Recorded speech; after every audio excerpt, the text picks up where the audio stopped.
Welcome back to another episode of Idea Gamer, where we hypothesize the possibilities of future games. This episode we're going to return to the universe of Mass Effect, and discuss the possibilities that could happen with the next installment of this beloved sci-fi series.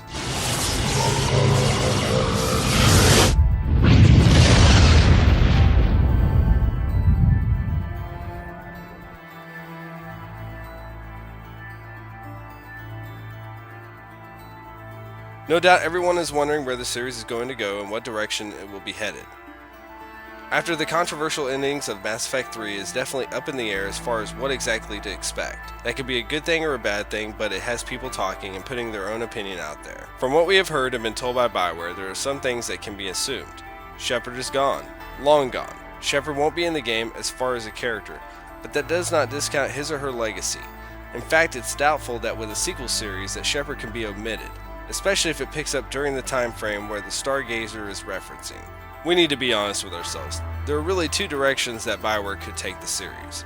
Either we will have to carry over our decisions possibly through a graphic novel simulation like we saw in Mass Effect 2 and 3, or there will be an assumed starting point, regardless of what happened. It was sadness to see Bioware disregard things that happened in the original trilogy, but we see these as the only possibility since Bioware has seemed to deny a canon ending.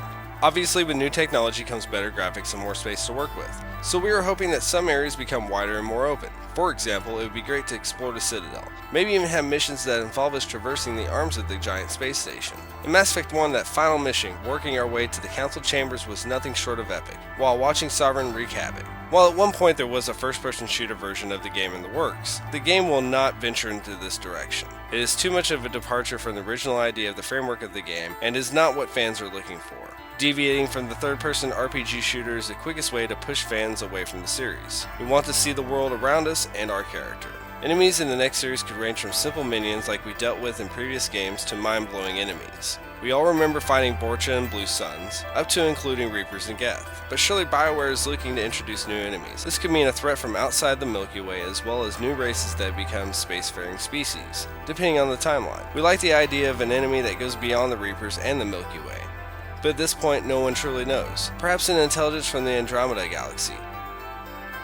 Surely we will see the introduction of new playable races in the next installment. They could be a bit more varied than past entries, where most characters were bipedal. It seems as if 90% of the races were humanoid-like. It would be cool to see more varied races, but if we're going to see a majority of bipedal races, including new and returning species, more diversity would be welcomed. If the next game is happening in the future, it is safe to say that races would evolve, so we may see minor changes or new races with very diverse abilities or traits. So far we know that there is a playable version we hope doesn't get leaked in some way. The game has gone beyond just doing conceptual designs and motion capture is very much underway. So basically they're around the halfway point. If the game is just now playable, this means they're in the alpha stage, and shortly could be in the beta. Obviously the next game will be for next-gen consoles, so graphics and appearance are not an issue. So you can bank on the game looking better than ever. But also that means more gameplay mechanics as well as more diverse worlds. Ideas that sprung up but were never implemented due to tech restraints may find their way into the next game, as well as brand new ideas that can only be imagined using new technology. We would really like to see a return of the Mako, or something similar to it at least in the first installment. Not every mission has it included, but it would be nice to have the style of missions available in the first Mass Effect again. There is something about that level of exploration that could really be taken to another level. Tweaks could be done since the next game will likely take place sometime in the future, but so many fans are also faunching at the bit to get back into the Mako and explore. We could start with a default Mako and over the course of the game upgrade it and add new tech to it, such as forward thrusters or giving it an ammo type for the turret. Fans are voicing their opinions, and even our subscribers have given us their input. And many of these ideas we have thought of and agree with, such as co-op, cross-classing your character, or the option to select different playable races. However, we do not want to see the humans left out as an option. Also, bringing back the original writer Drew, in at least an advisory position, to the story would be wonderful. Bioware has seen mixed reviews on the multiplayer. We still play multiplayer, and the group we play with always has some tweaks they would like to see, as well as new modes of play. Surely Bioware has taken notice and will craft a more immersive multiplayer, and even possibly co-op. Once again, we cannot help but talk about the store. Many improvements can be made to the system itself. The option to buy specific items and weapons at a market price were something we discussed in the last video. With that in mind, we want to discuss other options, such as class-specific packs or race-specific packs. More options should come with the next version of the multiplayer across the board.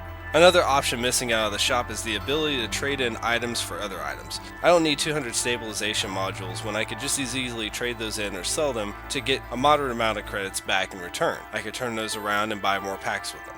Also, being able to change the button configuration on certain characters would be awesome. Challenges were a fantastic addition, but the omission of certain abilities felt like the challenge structure was rushed. Also, the limit of weekend challenges left us feeling abandoned.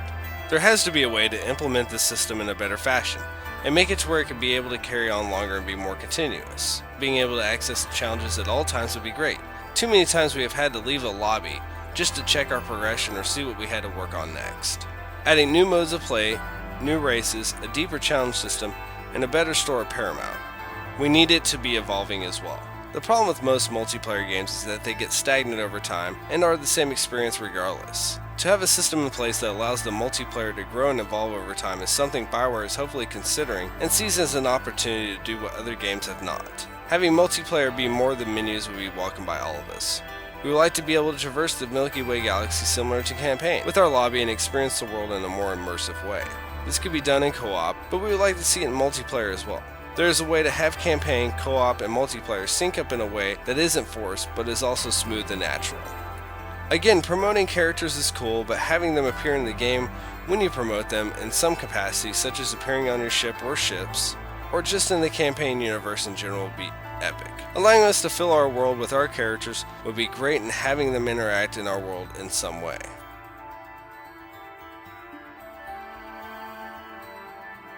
We are all watching Bioware very closely, and in the coming months more information should be revealed. Be sure to look forward to E3, as it will probably be the first chance we get to glimpse into what the world of Mass Effect will become in the next installment. Michael Gamble recently tweeted, "We gave the Mass Effect team a week without restriction to prototype new ideas. Watching 3 hours worth of wow oh my god now." 3 hours worth of wow oh my god, that's quite a statement. Also, Bioware is looking for a quality assurance manager stated by McNally, which says they are expanding the team in some way or looking for a replacement. We haven't heard of any departure from the current team, so we hope it is an expansion. And of course, Casey Hudson has plenty to say, and it was him who originally tipped everyone off to the motion capture scenes taking place. This gives us a good idea of where the team is at in the development process. And Michael Gamble welcomes everyone to hit up the Bioware base at PAX. And Aaron Flynn has already gotten his hands on what will be the new game. Be jealous, we say. Very jealous. Bioware is hard at work at the moment on the next installment of Mass Effect. Even as we put this video out, leaps and bounds in development are being made. As fans of the series, we cannot help but be hopeful that they are indeed taking their time and crafting a great continuation for the series. So sit tight and let's do our part by continuing to converse and share ideas and see if Bioware takes notice. Ultimately, it is their game, their vision, and their creation. Be sure to subscribe and give us a like, and let us know what you would like to see in the next Mass Effect game, as well as the next game you would like to see us tackle. As always, thanks for gaming, take care, and thanks for watching.